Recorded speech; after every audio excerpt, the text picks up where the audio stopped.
If you would like to be debt-free, here's why Dave Ramsey is wrong. I'm not saying you shouldn't pay off your debt, but the way Dave Ramsey has his structured, okay, there is what he calls the debt snowball. And what he means is that you pay off whatever you owe, whether it's a credit card, a mortgage on your house, a car payment, is that you pay off whatever amount is smallest just so you can get it off your plate and get some wins under your belt. And so if you have $200 extra a month and you put it towards that smallest thing, you can pay it off quickly and then use that money to pay off your other debts. The problem with Dave Ramsey and the debt snowball is that it ignores the interest rate. So you might be paying on a small loan that has a 2% interest rate. Meanwhile, you have a credit card loan that has a 30% interest rate. And that's just crazy. Dave Ramsey is wrong. Now, there's a second method. There's actually three methods altogether. The second method is called the Avalanche method. And that method is that you focus on paying off whatever debt has the highest interest rate.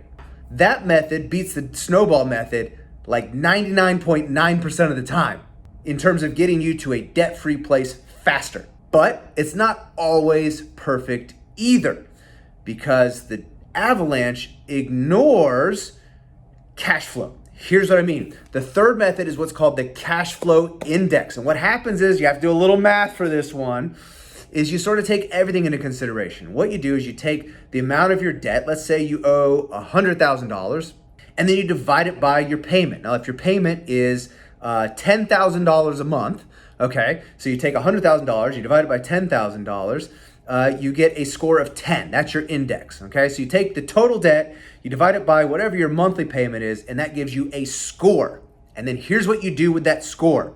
If your score is less than 50, and they've done lots of studies on this, if your score is less than 50, under 50, 0 to 50, you should pay that debt off first, because it will free up cash flow that then you can put towards your highest interest payments.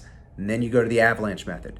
If your score is between 50 and 100, that's kind of the gray area. And what they recommend is they say you could pay that off if it's like a high interest thing, but it might also be better to restructure that debt. So meaning maybe you refinance your house, or you pay off a credit card with something else, right? Use your HELOC. So you can restructure the debt if you're in that 50 to 100 range. That's sort of what's ideal. And if it's over 100, that's what's considered performing debt. And performing debt, you just go ahead and default to your debt Avalanche method. So here's the structure. Use your cash flow index, right? That's number one. After you've checked off the box that, hey, all of my debt is considered performing, it's 100 or better on the index, then at level 2, you go to the Avalanche method, which is I pay off whatever has the highest interest rate first. And then you take that Dave Ramsey debt snowball method and you throw it away. And we hope that you're successful.